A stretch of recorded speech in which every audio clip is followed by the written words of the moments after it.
ಎಲ್ರಿಗೂ ನಮಸ್ಕಾರ. Share market in Kannada ಚಾನೆಲ್‌ಗೆ ನಿಮಗೆ ಸ್ವಾಗತ. ಜೂನ್ 12ರ ಮಾರ್ಕೆಟ್ ಅಪ್ಡೇಟ್‌ನ ಅಬ್ಸರ್ವ್ ಮಾಡೋದಾದ್ರೆ ಮಾರ್ಕೆಟ್‌ನಲ್ಲಿ ಒಳ್ಳೆ ಒಂದು ರ್ಯಾಲಿ ಇವತ್ತು ನೋಡೋದಕ್ಕೆ ಸಿಕ್ಕಿದೆ. ನಿಫ್ಟಿ 460 ಪಾಯಿಂಟ್‌ಗಳಷ್ಟು ಒಂದೇ ದಿನ ರಿಕವರ್ ಆಗಿದೆ.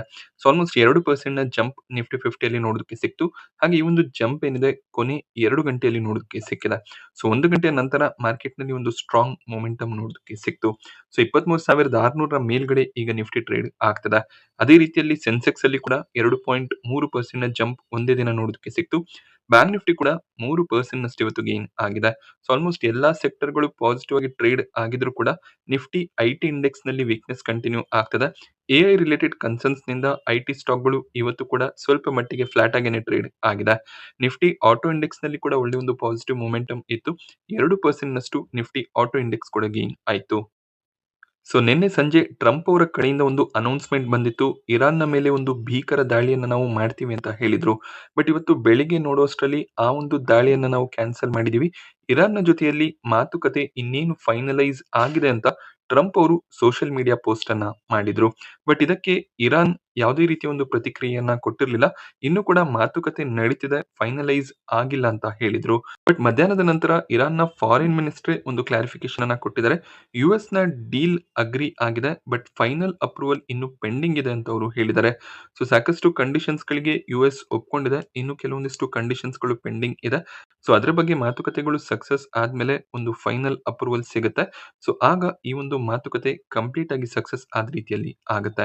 ಸೊ ಈ ಒಂದು ನ್ಯೂಸ್ ಬರ್ತಿದ್ದಂಗೆನೆ ಮಾರ್ಕೆಟ್ ನಲ್ಲಿ ಪಾಸಿಟಿವ್ ಸೆಂಟಿಮೆಂಟ್ ನೋಡೋದಕ್ಕೆ ಸಿಕ್ಕಿದೆ. ಸೊ ಈ ಒಂದು ವಾರ್ ಎಂಡ್ ಆಗುತ್ತೆ ಅಂದಾಗ ಕ್ರೂಡ್ ಆಯಿಲ್ ನ ಪ್ರೈಸಸ್ ಡ್ರಾಪ್ ಆಗುತ್ತೆ. ನಿನ್ನೆ $93 ಅರೌಂಡ್ ಅಲ್ಲಿ ಕ್ರೂಡ್ ಪ್ರೈಸಸ್ ಟ್ರೇಡ್ ಆಗ್ತಿತ್ತು. ಇವತ್ತು ಒಂದು ಶಾರ್ಪ್ ಕರೆಕ್ಷನ್ ನೋಡೋದಕ್ಕೆ ಸಿಕ್ಕಿದೆ. $88 ಅರೌಂಡ್ ಅಲ್ಲಿ ಪ್ರತಿ barrel crude oil price trade ಆಗೋದಕ್ಕೆ ಸ್ಟಾರ್ಟ್ ಆಗಿದೆ. ಸೊ ಮಾತುಕತೆ ಏನಾದ್ರೂ ಸಕ್ಸಸ್ಫುಲ್ ಆದ್ರೆ ಎರಡೂ ಕಡೆಗಳಿಂದ ನಮಗೆ ಅದರ ಬಗ್ಗೆ ಇನ್ಫಾರ್ಮೇಶನ್ ಸಿಕ್ಕಿದ್ರೆ ಕ್ರೂಡ್ ಪ್ರೈಸಸ್ ಇನ್ನೂ ಡ್ರಾಪ್ ಆಗುತ್ತೆ. $80 ಕೆಳಗಡೆ ಕೂಡ ಕ್ರೂಡ್ ಪ್ರೈಸಸ್ ಹೋಗುವಂತ ಚಾನ್ಸಸ್ ಇರುತ್ತೆ.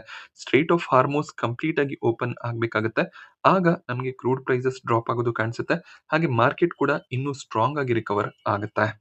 ಸೊ ವೀಕೆಂಡ್‌ನಲ್ಲಿ ಮಾತುಕತೆ ಸಕ್ಸಸ್‌ಫುಲ್ ಆಗಿ ಎರಡೂ ಕಡೆಗಳಿಂದ ಪಾಸಿಟಿವ್ ರೆಸ್ಪಾನ್ಸಸ್ ಬಂದ್ರೆ, ಸೋಮವಾರ ಒಳ್ಳೆ ಒಂದು ಓಪನಿಂಗ್ ಅನ್ನ ನಾವು ಎಕ್ಸ್‌ಪೆಕ್ಟ್ ಮಾಡ್ಬೋದಾಗುತ್ತೆ. ಸೊ ಕಳೆದ ಬಾರಿಗಳಲ್ಲಿ ಆದ ರೀತಿಯಲ್ಲಿ ಮತ್ತೆ ಏನಾದ್ರೂ ಎರಡೂ ಕಡೆಗಳಿಂದ ಅಟ್ಯಾಕ್ಸ್ ನೋಡೋದಕ್ಕೆ ಸಿಕ್ಕಿದ್ರೆ, ಈ ಒಂದು ಗೇನ್ ಏನ್ ಇವತ್ತು ನೋಡೋದಕ್ಕೆ ಸಿಕ್ಕಿದೆ ಅದು ಇರೇಸ್ ಆಗಿ ಸೋಮವಾರ ಮತ್ತೆ ನಿಫ್ಟಿ ನೆಗೆಟಿವ್ ಆಗಿ ಓಪನ್ ಆಗ್ಬೋದು. ಸೊ ಯಾವ ರೀತಿಯ ಪ್ರೋಗ್ರೆಸ್ ವೀಕೆಂಡ್‌ನಲ್ಲಿ ಇರುತ್ತೆ, ಅದರ ಪ್ರಕಾರ ಸೋಮವಾರದ ಮಾರ್ಕೆಟ್ ನಮಗೆ ನೋಡೋದಕ್ಕೆ ಸಿಗುತ್ತೆ. ಸೊ ಈಗ ಗ್ಲೋಬಲ್ ಮಾರ್ಕೆಟ್ಸ್ ಏನಿದೆ ಇರಾನ್ ಮತ್ತೆ ಯುಎಸ್ ನಡುವಿನ ವಾರ್ ಮೇಲೆನೆ ಫೋಕಸ್ಡ್ ಆಗಿದೆ. ಸೊ ಅಲ್ಲಿಂದ ಪಾಸಿಟಿವ್ ನ್ಯೂಸ್ ಬಂದ್ರೆ ಮಾರ್ಕೆಟ್ ನಲ್ಲಿ ಅದರ ಒಂದು ಪಾಸಿಟಿವ್ ರಿಯಾಕ್ಷನ್ ನೋಡೋದಕ್ಕೆ ಸಿಗುತ್ತೆ. ಹಾಗೆ ವಾರ್ ಎಂಡ್ ಆಗುತ್ತೆ ಅನ್ನುವಂತ ರೀಸನ್ ಇಂದ ಗೋಲ್ಡ್ ಮತ್ತೆ ಸಿಲ್ವರ್ ಇಟಿಎಫ್ಸ್ ಗಳು ಕೂಡ ಸ್ವಲ್ಪ ಮಟ್ಟಿಗೆ ಇವತ್ತು ರಿಕವರ್ ಆಗಿದೆ. ರಿಟೇಲ್ ಇನ್ಫ್ಲೇಷನ್ ಡೇಟಾ ಕೂಡ ರಿಲೀಸ್ ಆಗಿದೆ. ಮೇ ತಿಂಗಳಲ್ಲಿ 3.93% ನ ಇನ್ಫ್ಲೇಷನ್ ಹಣದುಬ್ಬರ ಡಿಕ್ಲೇರ್ ಆಗಿದೆ. ಸೊ ಅಕ್ಟೋಬರ್ ನವೆಂಬರ್‌ನಲ್ಲಿ 1% ನ ಕೆಳಗಡೆ ಹಣದುಬ್ಬರ ನೋಡೋದಕ್ಕೆ ಸಿಗ್ತಿತ್ತು. ಯಾವಾಗ ಕ್ರೂಡ್ ಪ್ರೈಸಸ್ ಜಂಪ್ ಆಯ್ತು, ಆಗ ಭಾರತದ ಹಣದುಬ್ಬರ ಕೂಡ ಏರಿಕೆ ಆಗ್ತಾ ಹೋಗ್ತದೆ. ಸೊ ಈಗ 4% ನ ಅರೌಂಡ್ ಅಲ್ಲಿ ಫೋರ್‌ಕಾಸ್ಟ್ ಬಂದಿತ್ತು. 3.93% ನ ಇನ್ಫ್ಲೇಷನ್ ಡಿಕ್ಲೇರ್ ಆಗಿದೆ. ಸೊ ವಾರ್ ಏನಾದ್ರೂ ಇದೇ ರೀತಿಯಲ್ಲಿ ಕಂಟಿನ್ಯೂ ಆದ್ರೆ ಈ ಒಂದು ನಂಬರ್ಸ್ ಜೂನ್ ಜುಲೈನಲ್ಲಿ 5% ಅನ್ನು ಕೂಡ ರೀಚ್ ಮಾಡಬಹುದು. ಬಟ್ ವಾರ್ ಸಿಚುವೇಶನ್ಸ್ ಕಂಟ್ರೋಲ್‌ಗೆ ಬಂದ್ರೆ ಮತ್ತೆ ಇನ್ಫ್ಲೇಷನ್ ಡ್ರಾಪ್ ಆಗುವಂತ ಚಾನ್ಸಸ್ ಇರುತ್ತೆ. ಅಕಸ್ಮಾತ್ ಏನಾದ್ರೂ ಇನ್ಫ್ಲೇಷನ್ 5% ನ ಮೇಲೆ ಹೋದ್ರೆ ಆರ್‌ಬಿಐ ಮುಂದಿನ ಬಾರಿಯ ಮೀಟಿಂಗ್‌ನಲ್ಲಿ ರೇಟ್ ಇನ್ಕ್ರೀಸ್ ಮಾಡುವಂತ ಪಾಸಿಬಿಲಿಟೀಸ್ ಇರುತ್ತೆ. ಅದು ಮತ್ತೆ ಮಾರ್ಕೆಟ್‌ಗೆ ನೆಗೆಟಿವ್ ಆಗ್ಬೋದು. ಬಟ್ ವಾರ್ ಎಂಡ್ ಆದ್ರೆ ಖಂಡಿತವಾಗ್ಲೂ ಪಾಸಿಟಿವ್ ನ್ಯೂಸ್‌ಗಳು ಸಿಗ್ಬೋದು. ನಿಫ್ಟಿ ಟಾಪ್ ಗೇನರ್ಸ್ ಮತ್ತೆ ಲೂಸರ್ಸ್ ಅನ್ನು ಅಬ್ಸರ್ವ್ ಮಾಡಿದಾಗ Shriram finance, Bajaj finance top gainers ಆಗಿತ್ತು. ಎರಡು ಸ್ಟಾಕ್ಗಳಲ್ಲಿ ಸ್ವಲ್ಪ ಮಟ್ಟಿಗೆ ಕರೆಕ್ಷನ್ ನೋಡೋದಕ್ಕೆ ಸಿಕ್ಕಿತ್ತು. ಬಟ್ ಇವತ್ತು ಎರಡು ಸ್ಟಾಕ್ಗಳಲ್ಲಿ ಒಳ್ಳೆ ಒಂದು ಬೈಯಿಂಗ್ ಎಮರ್ಜ್ ಆಗಿದೆ. ಶ್ರೀರಾಮ್ ಫಿನಾನ್ಸ್ ಆಲ್ಮೋಸ್ಟ್ 8% ನಷ್ಟು ಗೇನ್ ಆಗಿದ್ರೆ, ಬಜಾಜ್ ಫಿನಾನ್ಸ್ 6% ಅರೌಂಡ್ ಅಲ್ಲಿ ಗೇನ್ ಆಗಿದೆ. ಎಲ್&ಟಿ ಯಲ್ಲಿ ಕೂಡ 5% ನ ಜಂಪ್ ನೋಡೋದಕ್ಕೆ ಸಿಕ್ತು. ಸೊ ಇವರು ಯುರೋಪ್ ನಲ್ಲಿ ಸಾಕಷ್ಟು ಬಿಸ್ನೆಸ್ ಅನ್ನ ಮಾಡ್ತಾರೆ. ಸೊ ವಾರ್ ಎಂಡ್ ಆದ್ರೆ ಎಲ್&ಟಿ ಬಿಸ್ನೆಸ್ ಕೂಡ ಸ್ಟ್ರಾಂಗ್ ಆಗಿ ರಿವೈವ್ ಆಗುತ್ತೆ. ಇಂಡಿಗೋ ಸ್ಟಾಕ್ ಪ್ರೈಸ್ ನಲ್ಲಿ ಕೂಡ 5% ನ ಜಂಪ್ ನೋಡೋದಕ್ಕೆ ಸಿಕ್ಕಿದೆ. So crude oil prices drop ಆಗೋದು ಇಂಡಿಗೋಗೆ ತುಂಬಾನೇ ಇಂಪಾರ್ಟೆಂಟ್ ಆಗುತ್ತೆ. ಹಾಗೇನೆ ಮಿಡಲ್ ಈಸ್ಟ್ ನಲ್ಲಿ ಟೆನ್ಷನ್ಸ್ ಕಡಿಮೆ ಆದ್ರೆ ಸೊ ಜನರು ಮತ್ತೆ ಟ್ರಾವೆಲ್ ಅನ್ನ ಸ್ಟಾರ್ಟ್ ಮಾಡ್ತಾರೆ. ಇಂಡಿಗೋ ಸೇಲ್ಸ್ ಕೂಡ ಸ್ಟ್ರಾಂಗ್ ಆಗಿ ಇಂಪ್ರೂವ್ ಆಗುತ್ತೆ. ಟೈಟನ್ ಸ್ಟಾಕ್ ಪ್ರೈಸ್ ನಲ್ಲಿ ಕೂಡ 4% ನ ಜಂಪ್ ಇವತ್ತು ನೋಡೋದಕ್ಕೆ ಸಿಕ್ಕಿದೆ. ಸೊ ಗೋಲ್ಡ್ ಪ್ರೈಸಸ್ ಇನ್ಕ್ರೀಸ್ ಆಗೋದು ಟೈಟನ್ಗೆ ಪಾಸಿಟಿವ್ ಆಗಿರುತ್ತೆ. ಟಾಪ್ ಲೂಸರ್ಸ್ ಅನ್ನು ಅಬ್ಸರ್ವ್ ಮಾಡಿದಾಗ ನೆಸ್ಲೆ ಇವತ್ತು ಟಾಪ್ ಲೂಸರ್ ಆಗಿತ್ತು. ನಿನ್ನೆ ನೆಸ್ಲೆ ಸೇಲ್ಸ್ ಸ್ಟ್ರಾಂಗ್ ಆಗ್ಬೋದು ಅನ್ನುವಂಥ ಬ್ರೋಕರೇಜ್ ರಿಪೋರ್ಟ್ಸ್ ನೋಡೋದಕ್ಕೆ ಸಿಕ್ಕಿತ್ತು. ಬಟ್ ಇವತ್ತು FSSAI ಅಂದ್ರೆ food safety and standard authority of India ಕಡೆಯಿಂದ ಇವ್ರಿಗೆ ನೋಟಿಸ್ ಬಂದಿದೆ. ಕೆಲವು ಕಡೆಗಳಲ್ಲಿ ಮ್ಯಾಗಿ ನೂಡಲ್ಸ್ ನಲ್ಲಿ ಇನ್ಸೆಕ್ಟ್ಸ್ ಗಳು ಐಡೆಂಟಿಫೈ ಆಗ್ತದೆ, ಅಂದ್ರೆ ಹುಳ ಕಂಡು ಬರ್ತಿದೆ ಅನ್ನುವಂಥ ರಿಪೋರ್ಟ್ಸ್ ನೋಡೋದಕ್ಕೆ ಸಿಕ್ತು. ಅದರ ಅಗೇನ್ಸ್ಟ್ ಆಗಿ ಈಗ FSSAI ಇವ್ರಿಗೆ ನೋಟಿಸ್ ಅನ್ನ ಕೊಟ್ಟಿದ್ದಾರೆ. ಬಟ್ ಈ ಒಂದು ಅಲಿಗೇಷನ್ಸ್ ಏನಿದೆ ಅದನ್ನ ನೆಸ್ಲೆ ರಿಜೆಕ್ಟ್ ಮಾಡಿದ್ದಾರೆ. ಸೊ ಆ ರೀತಿಯಲ್ಲಿ ಯಾವುದೇ ಒಂದು ಮಿಸ್ಟೇಕ್ ನಮ್ಮಿಂದ ಆಗೋದಿಲ್ಲ ಅಂತ ಹೇಳಿದ್ದಾರೆ. ಸೊ ನೆಸ್ಲೆಯ ಈ ಒಂದು ಮ್ಯಾಗಿ ನೂಡಲ್ಸ್ ಏನಿದೆ ಹಾಗೆ ನೆಸ್ಕೆಫೆ ಕಾಫಿ ಭಾರತದಲ್ಲಿ ಸಾಕಷ್ಟು ಸೇಲ್ ಆಗುವಂತ ಪ್ರಾಡಕ್ಟ್ ಆಗಿರುತ್ತೆ. ಸೊ ಈ ರೀತಿಯ ನ್ಯೂಸ್ಗಳೇನಿದೆ ಈ FMCG ಕಂಪನಿಗೆ ನೆಗೆಟಿವ್ ಆಗಿರುತ್ತೆ. ಸೊ ಆದಷ್ಟು ಬೇಗ ಈ ಒಂದು ನೋಟಿಸ್ಗೆ ಅವರು ರೆಸ್ಪಾಂಡ್ ಮಾಡಬೇಕಾಗುತ್ತೆ, ಹಾಗೆ ಈ ಅಲಿಗೇಷನ್ಸ್ ಗಳಿಂದ ಮುಕ್ತಿಯನ್ನ ಪಡ್ಕೋಬೇಕಾಗುತ್ತೆ. ONGC ಸ್ಟಾಕ್ ಪ್ರೈಸ್ ನಲ್ಲಿ ಕೂಡ 2.5% ನ ಕರೆಕ್ಷನ್ ನೋಡೋದಕ್ಕೆ ಸಿಕ್ಕಿದೆ. So crude oil prices fall ಆಗ್ತಿರೋದು ONGC ಗೆ ನೆಗೆಟಿವ್ ಆಗಿರುತ್ತೆ. ಟೆಕ್ ಮಹೀಂದ್ರ ಕೂಡ 2.5% ನ ಅರೌಂಡ್ ಅಲ್ಲಿ ಕರೆಕ್ಟ್ ಆಯ್ತು. SBI life insurance, Tata consumer product ಕೂಡ ನೆಗೆಟಿವ್ ಆಗಿ ಕ್ಲೋಸಿಂಗ್ ಅನ್ನ ಕೊಟ್ಟಿದೆ. ಟಾಟಾ ಮೋಟಾರ್ಸ್ ತಮ್ಮ ಪ್ಯಾಸೆಂಜರ್ ವೆಹಿಕಲ್ಸ್ ಅಂದ್ರೆ ಕಾರ್ಗಳ ಪ್ರೈಸ್ ಅನ್ನ ಜುಲೈ 1ರಿಂದ ಇನ್ಕ್ರೀಸ್ ಮಾಡ್ತೀವಿ ಅಂತ ಹೇಳಿದ್ದಾರೆ. SUV ಪ್ರೈಸಸ್ 1.5% ಇನ್ಕ್ರೀಸ್ ಆಗುತ್ತೆ. ಸೊ ಈ ಒಂದು ನ್ಯೂಸ್ ಏನಿದೆ ಶೇರ್ ಹೋಲ್ಡರ್ಸ್ ಗಳಿಗೆ ಪಾಸಿಟಿವ್ ಆಗಿರುತ್ತೆ. ಯಾಕೆ ಅಂದ್ರೆ ಇನ್ಪುಟ್ ಕಾಸ್ಟ್ ಇನ್ಕ್ರೀಸ್ ಆಗ್ತಿರೋದ್ರಿಂದ ಕಂಪನಿ ಪ್ರೈಸ್ ಹೈಕ್ ಅನ್ನ ಮಾಡಿದ್ರೆ ಸೊ ಅವರು ಒಳ್ಳೆ ಒಂದು ರೆವೆನ್ಯೂಸ್ ಅನ್ನ ಜನರೇಟ್ ಮಾಡ್ತಾರೆ, ಅದು ಶೇರ್ ಹೋಲ್ಡರ್ಸ್ ಗಳಿಗೆ ಪಾಸಿಟಿವ್ ಆಗುತ್ತೆ. ಬಟ್ ಯಾರು ಟಾಟಾ ಕಾರ್ಸ್ ಗಳನ್ನ ಪರ್ಚೇಸ್ ಮಾಡಬೇಕು ಅಂತ ಇದ್ದಾರೆ ಅವ್ರಿಗೆ ಸ್ವಲ್ಪ ಮಟ್ಟಿಗೆ ನೆಗೆಟಿವ್ ಆಗ್ಬೋದು.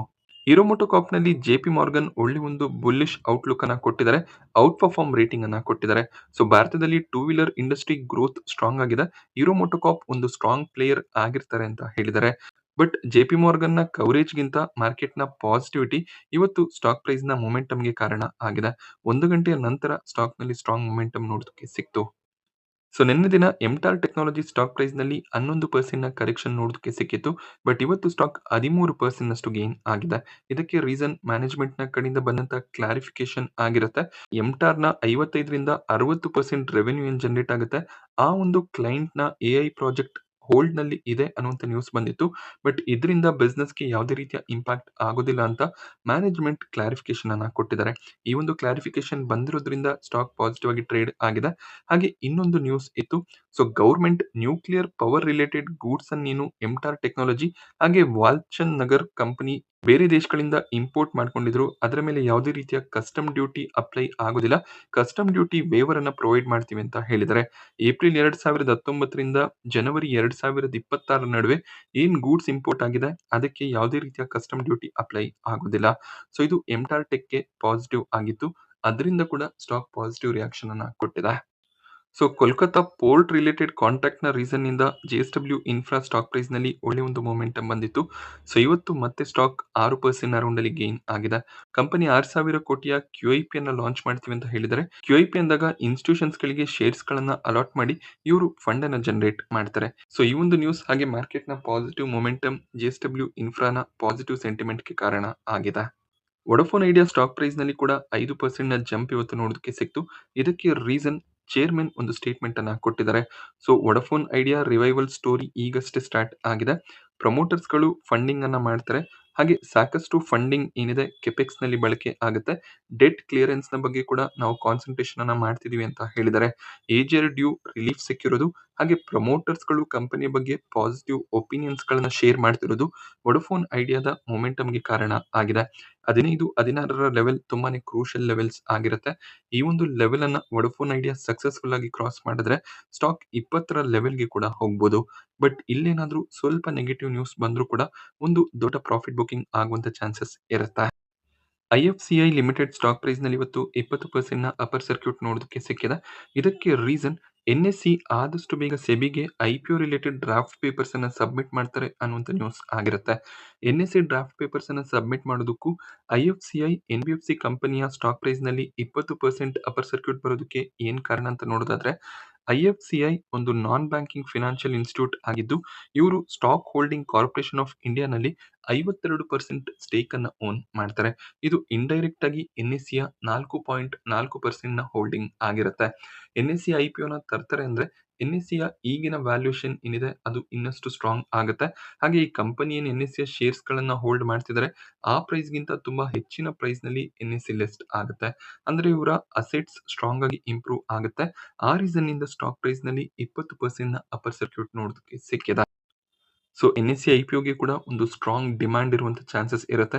ಯಾಕೆಂದ್ರೆ BSE ಮೊನೊಪೊಲಿಯನ್ನ ಎಂಜಾಯ್ ಮಾಡ್ತಿದೆ. BSE ಸ್ಟಾಕ್ ಪ್ರೈಸ್‌ನಲ್ಲಿ ಕೂಡ ಸ್ಟ್ರಾಂಗ್ ಮೊಮೆಂಟಮ್ ಇದೆ. NSE ಮಾರ್ಕೆಟ್‌ನಲ್ಲಿ ಲಿಸ್ಟ್ ಆದ್ಮೇಲೆ NSEಯಲ್ಲಿ ಕೂಡ ಒಂದು ಸ್ಟ್ರಾಂಗ್ ಡಿಮ್ಯಾಂಡ್‌ನ ಎಕ್ಸ್ಪೆಕ್ಟೇಷನ್ ಇರುತ್ತೆ. ಎಕ್ಸಗನ್ ನ್ಯೂಟ್ರಿಷನ್ ಇವತ್ತು ಮಾರ್ಕೆಟ್‌ನಲ್ಲಿ ಲಿಸ್ಟ್ ಆಯ್ತು. ಎಕ್ಸ್ಪೆಕ್ಟೇಷನ್‌ಗಿಂತ ಒಂದು ಸ್ಟ್ರಾಂಗ್ ಲಿಸ್ಟಿಂಗ್ ನೋಡೋದಕ್ಕೆ ಸಿಕ್ಕಿದೆ. ಕಂಪನಿ ಸೆಟ್ ಮಾಡಿದಂತ ಪ್ರೈಸ್ ₹45 ಆಗಿತ್ತು. ನಿನ್ನೆ ₹1.5 ಗ್ರೇ ಮಾರ್ಕೆಟ್ ಪ್ರೀಮಿಯಂ ಕಾಣಿಸ್ತಿತ್ತು. ಸೊ ಇವತ್ತು IPO ₹48 ಅರೌಂಡ್ ಅಲ್ಲಿ ಲಿಸ್ಟ್ ಆಗಿದೆ.